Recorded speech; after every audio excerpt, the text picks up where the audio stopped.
Capítulo 4. Servindo corretamente. Como devemos servir a Deus? Como devemos cultivar o nosso relacionamento com Ele? Será que o relacionamento que devemos ter com Deus é esperar que Ele faça algo por nós? Quem nós somos para Deus? O que Deus pensa a meu respeito e a seu respeito? O que pensa Deus de nós e sobre nós? Não é verdade que ficamos extremamente preocupados sobre o que as pessoas pensam a nosso respeito? Aliás, algumas pensam: vou comprar uma roupa bonita, porque isso vai causar boa impressão. E as pessoas podem até pensar e falar bem de mim. Muitos até se endividam comprando carros bacanas porque querem ser vistos como pessoas de sucesso e êxito. Alguns pensam: bens impressionam as pessoas e elas terão um bom conceito a meu respeito. Porque é muito importante saber o que as pessoas pensam a meu respeito e não temos o mesmo interesse em saber o que é que Deus pensa a nosso respeito? Você já parou para pensar sobre tudo isso? O que o Senhor Deus pensa a meu respeito? Quem eu sou para Deus? Se eu tivesse que ouvir de Deus agora o que Ele pensa a meu respeito, o que Ele diria? Nós temos interesse em saber quem nós somos aos olhos das pessoas, mas por que não temos o mesmo interesse em saber quem somos aos olhos de Deus? Nós queremos causar boa impressão, e até onde eu sei, a primeira impressão é a que fica, mas é a melhor impressão a que queremos que fique. Não é esse o nosso conceito? Quem nós somos para Deus? Qual a impressão que Ele tem sobre nós? Porque não sabemos quem somos, não podemos servir a Deus corretamente. Deus nos vê de uma maneira e espera que sirvamos baseado no que somos para Ele. Vemo-nos diferentemente da maneira como Deus nos vê. Por isso, servimos a Deus de maneira que nos vemos. Observe um exemplo simples que irá nos ajudar a entender. Deus nos vê como reis e sacerdotes. É claro que Ele espera que o sirvamos como rei e como sacerdote. Nossos atos devem ser nobres e sacerdotais. Por outro lado, nós nos vemos como pecadores, fracos e muito incapazes. Vemos-nos como indignos e não merecedores. Sempre o serviremos de maneira como nos vemos. O resultado daquilo que Deus espera receber de nós é muito diferente do que temos oferecido para Ele. Quando a rainha de Sabá veio visitar o rei Salomão, ela ficou positivamente chocada com o que ela viu e ouviu. Salomão simplesmente permaneceu sendo quem ele era. Se fosse possível ela visitar-nos hoje, quão surpreendida ela ficaria com o nosso comportamento? Seria tão diferente de quem somos essencialmente, não é mesmo?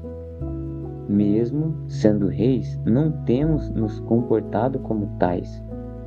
Os nossos pensamentos constroem as nossas atitudes. Os nossos pensamentos constroem as nossas atitudes. Se não sabemos quem somos, agimos de acordo com o que pensamos e não de acordo com o que somos. Logo, não podemos servir corretamente a Deus.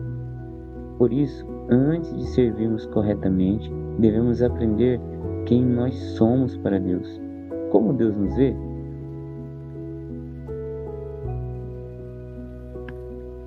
Capítulo 5. A importância de sabermos quem somos. Permita-me repetir este argumento. Para entendermos o assunto oração, é primordial sabermos quem somos. O nosso status aos olhos de Deus tem que ser os mesmos aos nossos próprios olhos. Isso é essencial para a oração. Por isso você precisa saber quem você é na mente de Deus. Às vezes estamos cansados e frustrados porque Deus não nos atende. Pensamentos como estes já passaram pela sua mente. Deus poderia mudar a minha sorte com apenas um sopro. Ele poderia fazer um milagre extraordinário, me colocando em outro patamar financeiro. Ele poderia mudar o meu cônjuge. Ele poderia agir com cura na minha saúde física. ou tocar na minha mente e mudar a minha inteligência. Deus pode abrir portas extraordinárias. Ele pode, eu sei que Ele pode. E já pedi, mas por que Ele não faz? Ele ficaria mais pobre se prosperasse o meu negócio? Não. E por que então Ele não faz?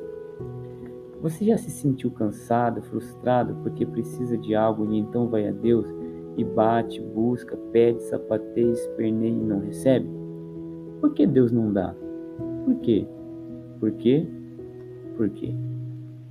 Esse é o propósito deste livro. Creio que o próprio Espírito Santo de Deus tem me impelido a escrever a minha experiência sobre oração. Na verdade, mais do que oração, estou escrevendo sobre a minha intimidade com o meu Deus, com o meu Pai Celestial. Talvez você discorde de alguns princípios que estou narrando aqui, todavia, posso assegurar-lhe que são bíblicos e por esse motivo funcionam poderosamente. Acompanhe por gentileza este pensamento. Há algo negativo no nosso relacionamento com Deus que necessita ser mudado. Adoramos a Deus porque nós temos necessidades. Pensamos que a nossa adoração vai mexer com Deus e Ele vai nos dar algo que buscamos. A pergunta crucial é: a nossa adoração é de fato adoração? É adoração ou é uma moeda de troca? A intenção é o que motiva a ação. Se a motivação da adoração é dar a Deus o lugar da primazia, se a adoração é a exaltação a Deus, se a adoração é o reconhecimento de quem Ele é, o único e o verdadeiro Deus, Criador dos céus, da terra, dos mares e de tudo que é neles, eu não deveria esperar nada em troca. Por que estou adorando? Pois o alvo da minha adoração é Deus e o objetivo é adorá-lo, nada mais do que isso. Verdade é que quando o adoramos e o louvor são ofertados a Deus como uma moeda de troca, não estamos adorando e louvando Deus. Estamos dando algo a Ele com intenção de receber o que buscamos. Saibamos que Deus não admite ser manipulado. Vejamos este outro exemplo.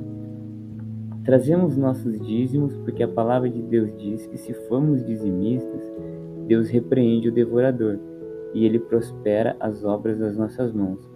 Então trazemos os dízimos, porque precisamos algo de Deus. Será que na essência isso é dizimar? Não é, certamente não. O dizimar está ligado à nossa fidelidade a Deus e não à fidelidade dele a nós. Dizimamos por aquilo que Ele nos deu. O dizimar é um ato de reconhecimento e gratidão fiel e não uma obra com um cunho meritório. Trazemos ofertas à igreja porque a palavra de Deus diz que aquele que muito semeia, muito colhe. Ofertamos, então, porque queremos colher abundantemente.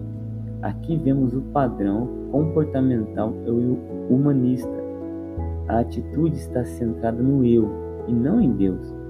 A oferta passa a ser um investimento em nós e não no reino de Deus. Percebemos que este tem sido o padrão, a energia, a motivação de nosso relacionamento com Deus. Eu posso imaginar o que está passando pela sua mente, mas a Bíblia fala sobre semear e colher. Sim, ela fala, mas devemos ofertar primeiramente para abençoar a obra do nosso Deus e depois focalizar a colheita. A motivação central deve ser Deus em primeiro lugar. Deve ser abençoar a Deus, honrá-lo com os bens que Ele tem confiado em nossas mãos. O nosso pensamento corrente tem sido: Deus tem tudo e eu preciso de alguma maneira arrancar alguma coisa dele, mesmo que seja pelo intermédio da manipulação espiritual. Conscientes ou não, temos agido assim. Isso mesmo, somos hábeis em querer manipular a Deus. O fazemos por meio da oração, muitas vezes impostando a voz para que Deus diga: olha, ele está orando, então eu vou dar algo a ele. Será que conseguiremos convencer a Deus em alguma manipulação? Com certeza que não. Uma esposa consegue manipular o marido de várias maneiras, até mesmo chamando de meu bem, e muitas vezes é assim que ela obtém seus intentos. E da mesma forma o marido também obtém os seus. Os pais acabam cedendo à manipulação dos filhos, mas será que Deus responde quando nos comportamos assim com Ele? Não, com certeza não, 1000 vezes não. Então você poderá dizer: eu não quero continuar vivendo a minha vida cristã assim, não vou permitir que seja esse o desenho comportamental da minha vida cristã. Eu de fato preciso viver um cristianismo puro, como de fato deve ser vivido, abundante, edificante e feliz. Aqui cabe uma série de perguntas centrais, tais como ter autoridade espiritual? Como colocar Deus no centro de tudo? Como fazê-lo crescer e eu diminuir? Como ter uma vida financeira saudável e até abastada? Como ter uma vida física saudável? Como viver uma vida santa? Para obtermos respostas, é imprescindível aprendermos e vivermos a oração. O cristão deve aprender a mover-se no mundo espiritual e material simultaneamente, ao mesmo tempo, estar assentado nas regiões celestiais e pensar nas coisas que são do alto e não nas que são da terra. Viver como alguém que foi enviado ao mundo por Cristo Jesus para conquistar e colocar tudo debaixo dos pés do nosso Deus e do seu Cristo. O cristão deve aprender a se mover no mundo espiritual e material simultaneamente. Você pode estar pensando: eu preciso aprender isso. Você de fato precisa aprender isso? Você quer aprender? Uma coisa interessante que precisamos aprender em relação à Bíblia e em relação ao que estamos lendo agora é: precisamos aprender tudo isso para que Deus seja plenamente exaltado por intermédio do nosso viver diário, para que Deus ganhe com tudo isso. Viver por Ele e para Ele em todo o tempo.